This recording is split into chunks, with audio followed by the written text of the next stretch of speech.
네, 오늘은 10월 17일입니다. 금요일입니다. 새벽 예배에 나오신 우리 성도님들을 환영합니다. 말씀 나누기 전에 우리 공동기도 제목으로 기도하시겠습니다. 특별히 오늘 우리 신현성 집사님 위해서 좀 기도해 주시기 바랍니다. 신현성 집사님이 대장암이신데요. 오늘 수술하십니다. 특별히 좀 기도해 주시기 바랍니다. 공동기도 제목으로 기도하시겠습니다. 배옥진 집사의 뇌졸중을 치료해 주십시오. 언어가 회복되고 오른쪽 팔다리에 힘이 생겨나도록 해 주십시오. 권하자 집사가 다시 걷도록 해 주십시오. 권여민 형제가 신장이식 수술 후 회복이 잘 되게 해 주십시오. 김에브라임 형제가 신장이식 수술 후 회복이 잘 되게 해 주십시오. 김시희 집사가 걷도록 해 주십시오. 데이비박 형제의 건강을 회복시켜 주십시오. 노승호 집사의 건강을 회복시켜 주십시오.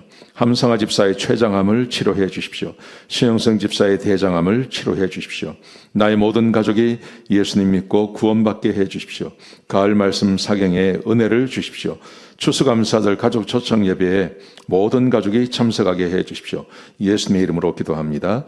아멘. 오늘 본문의 말씀은 스가랴 4장 1절에서 14절까지 말씀입니다. 하나님께서 쓰시는 사람 혹은 결국 하나님은 사람을 쓰신다 하는 제목으로 하나님 말씀 함께 보시겠습니다. 오늘 본문의 말씀은 다섯 번째 환상을 보여줍니다.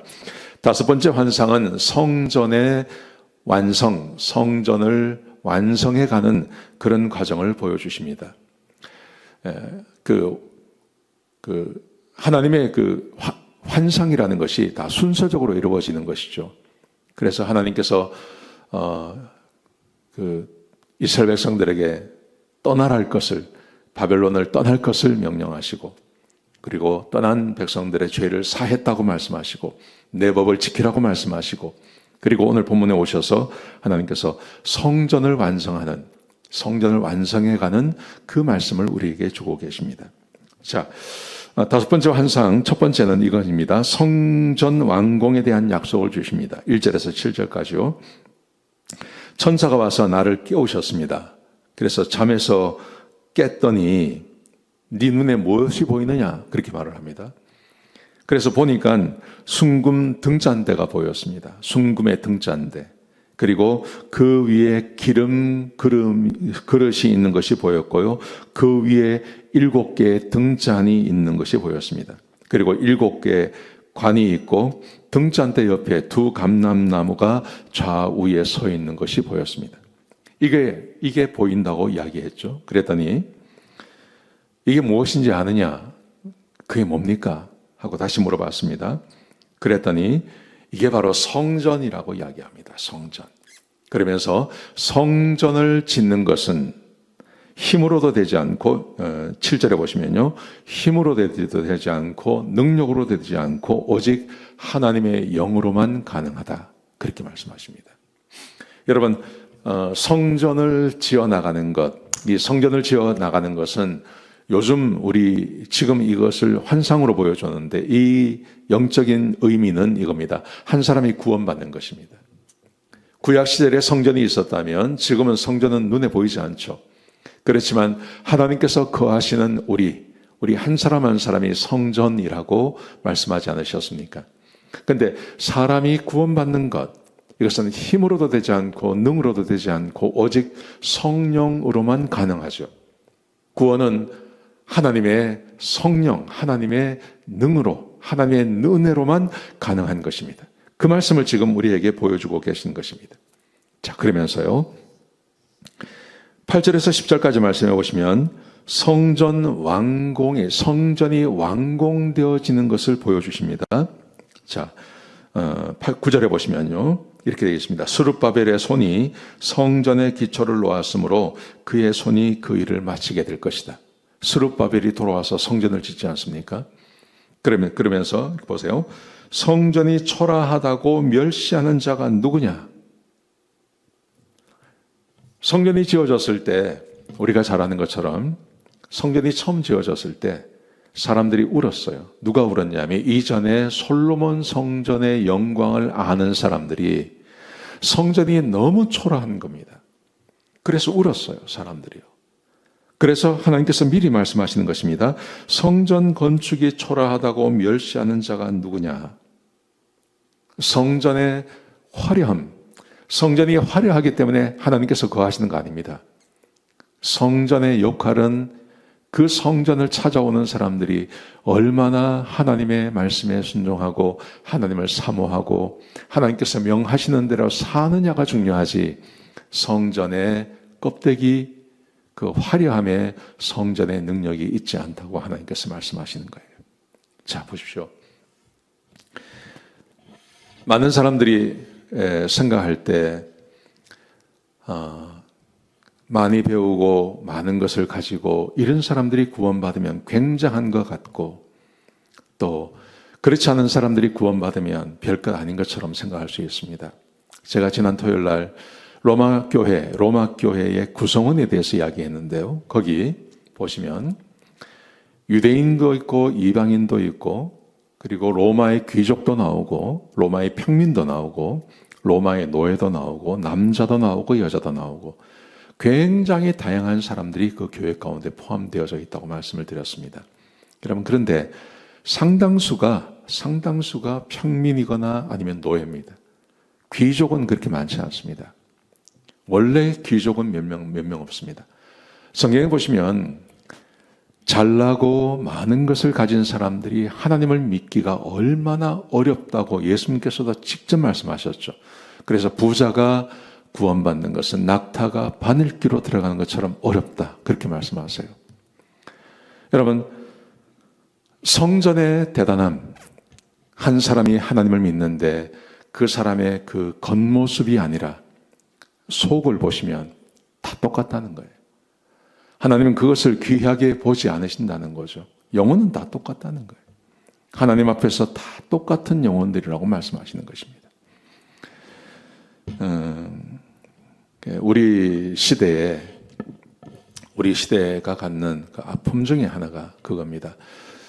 교회는 점점, 미국 교회도 그렇고 유럽 교회도 그렇고 한국 교회도 마찬가지고, 점점 젊은 사람들이 없어집니다. 젊은 사람들이 점점 사라지죠. 당연하죠. 먹고 살만하고 많이 배우고 가진 것이 많으면 하나님께 관심을 갖겠습니까? 하나님께 관심 없습니다. 그런 사람들은요. 세상에 나가서 놀기 바쁘죠. 그래서 그것을 한탄하는 사람들이 있어요. 저는 거기에 동의하지 않습니다. 하나님께서 구원하시기로 작정한 사람들 하나님께서 불러오십니다. 여러분, 그렇다고 해서 젊은 사람들이 많은 교회가 좋은 교회다, 난 그렇게 생각하지 않습니다. 영혼은 다 똑같습니다. 영혼은 다 똑같습니다. 영혼은 다 똑같고요. 그래서 거기서 구원받는 사람들이 어떤 사람이냐, 어떤 종류의 사람이냐가 중요한 게 아니라 한 사람 한 사람이 구원받고 주께로 가는 것이 중요하죠. 그게 정말 중요한 것입니다. 10절에 성전 건축이 초라하다고 멸시하는 자가 누구냐? 우리가 정말 조심해야 됩니다. 구원받는 한 영혼 한 영혼이 중요하지 사람의 껍데기가 중요한 게 아니다 하는 말씀이죠. 자, 그러면서 결국 하나님은 사람을 쓰신다라는 말의 의미를 보셔야 됩니다. 등잔대 좌우에 두 감람나무가 있어요. 이 감람나무가 뭐냐 하는 겁니다. 그러자 오늘 본문이 이렇게 말합니다. 이는 기름 부음 받은 자 두 사람이다. 성전을 세워나가는데 그 기름 부음 받은 자 두 사람이 누굽니까? 스룹바벨과 여호수아를 말하는 거죠. 스룹바벨과 여호수아. 교회를 세우십니다, 하나님께서. 그런데 하나님께서 사람을 통해서 교회를 세우십니다. 하나님이 그 사람을 사용하시는데 어떤 사람을 사용하시냐 하면요, 능력 있고 힘 있고 한 사람 아닙니다. 그게 아니라 하나님의 성령에 붙잡힌 사람들. 이 시대에는 두 사람이었습니다. 스룹바벨과 여호수아. 스룹바벨과 여호수아가 성전을 세워져 나가는 것입니다. 그리고 하나님의 사람들로 사람들을 세워나가는 것입니다. 지금도 마찬가지입니다. 지금도 성령에 붙잡히면 성령 안에서 성령을 간구하고 성령 하나님께 순종하기를 다짐하고, 그래서 성령께서 써주시기를 간절히 간구하는 어떤 사람, 그 사람의 학력, 그 사람의 남녀, 성별, 그 사람의 힘, 아무 상관없습니다. 어떤 사람이든지 하나님께 붙잡혀서 성령에 붙잡힌 바 된 사람, 그 사람이 교회를 세우고 그 사람이 성전을 세우고 그 사람이 교회를 새롭게 하고 사람들을 세워나가는 것입니다. 저는 이걸 믿습니다. 이걸 믿습니다. 그래서 날마다 성령님께 구하고 성령님께 써달라고 하나님께 기도해야 되는 것입니다. 하나님께서 그 사람을 통해서 교회를 세우시고 그리고 영혼들을 구원해 주시고 하나님의 나라를 확장시켜 나가는 것입니다. 사람의 많고 적음이 아닙니다. 사람의 뛰어난 능력이 아닙니다. 그 사람이 여호수아처럼, 여기 나오는 여호수아, 여기 있으면 스룹바벨처럼 하나님께 붙잡혔느냐, 성령이 함께 하느냐, 그게 중요하죠. 결국 하나님은 사람을 사용하시지만 그 사람은 능력이 아니라 하나님께 붙잡혀 있는 사람입니다. 제가 바라기는 우리 교회에 속한 모든 영혼들이 하나님께 붙잡힌 사람이 되었으면 좋겠습니다. 그래서 가정에서, 교회에서, 목장에서, 직장에서 하나님께서 쓰시는, 그래서 영혼을 구원하는 일에 쓰임받는 그런 사람들이 되시기를 주의 이름으로 축복합니다. 기도하시겠습니다. 아버지 하나님, 귀한 말씀 주셔서 감사합니다. 하나님께서 사람을 쓰신다고 말씀하셨습니다. 사람의 높고 낮음이 아니라, 잘남이 아니라 하나님께 붙잡힌 사람, 성령에 붙잡힌 사람들 되게 하여 주옵소서. 그래서 하나님께 쓰임받는 주의 백성들이 되게 하여 주옵소서. 감사합니다. 예수님의 귀하신 이름으로 간절히 기도드렸습니다. 아멘.